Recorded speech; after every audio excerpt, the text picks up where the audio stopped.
মেয়ে হলে বিয়ের পর বাবা মার প্রতি আর কোনো দায়িত্ব থাকে না, আর ছেলে হলে বাবা মার প্রতি সারা জীবন দায়িত্ব থাকে। মেয়ে সন্তান কোনো সন্তান না, ছেলে সন্তান সন্তান, তাই তো? বোমা, তুমি কিন্তু বেশি তর্ক করতেছো মুখে মুখে। আমি যদি আপনার ছেলেকে নিয়ে এই বাড়ি থেকে চলে যাই, অন্য জায়গায় যে থাকি এবং আপনাদের ভরণ পোষণ দিতে না দেই, তখন আপনারা কি করবেন? চলবেন কিভাবে আপনারা? ভরণ পোষণ দিব না মানে? ওরা আমরা পড়ালেখা করাইছি না, মানুষ করছি না। এই তুমি কিছু বলো না কেন? আমার বাবা মা আমাকে মানুষ করছে, তাদের কষ্টের উপার্জন দিয়ে আমাকে পড়াশোনা শিখাইছে, মানুষের মতো মানুষ করছে। তাদের কষ্টের ফল আপনারা কেন ভোগ করবেন? ইয়েস, তোর বউ তো এত বড় বড় কথা বলতেছে, তুই কিছু বলিস না কেন? কি বলবে ও? কি বলবা তুমি? আমি কি ভুল কিছু বলছি? তমা, ঘরে চলো। না, আমি রুমে যাব না। তুমি আগে তোমার মাকে জবাব দিতে বলো, উনি কেন ফোন দিয়ে উল্টা পাল্টা কথা বলছেন। বাড়াবাড়ি হচ্ছে কিন্তু। তোমাকে বলছি আমার সাথে রুমে যেতে, চলে আসো। না, আমি যাব না। তোমার মাকে জবাব দিতে হবে। উনি কেন আমার অসুস্থ বাবা মাকে ফোন দিয়ে উল্টা পাল্টা অপমানজনক কথাবার্তা বলছেন।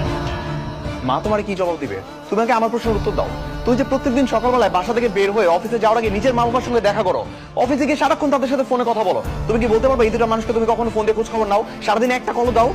না, দেই নাই, কারণ তার দরকারই পড়ে নেই।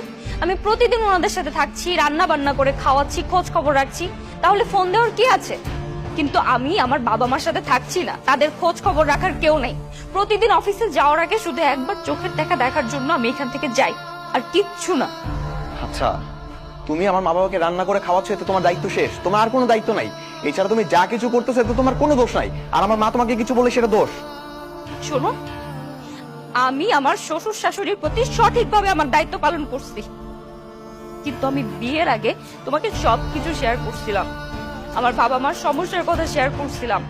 তুমি তখন রাজি হয়েছিলা, তুমি তখন সাপোর্ট করছিলা, কিন্তু তুমি যে হুট করে গিরগিটির মতো রং বদলাই ফেলবা, এটা তো আমি বুঝতে পারি নাই। তোমার মতো গিরগিটির সাথে আমি সংসার করব না। আমি আমার বাবা মার বেঁচে থাকার একমাত্র অবলম্বন, আমি ছাড়া তাদের দায়িত্ব নেওয়ার কেউ নেই। তাই তোমার সংসার নিয়ে তুমি থাকো, আর আমি গেলাম আমার দায়িত্ব পালন করতে।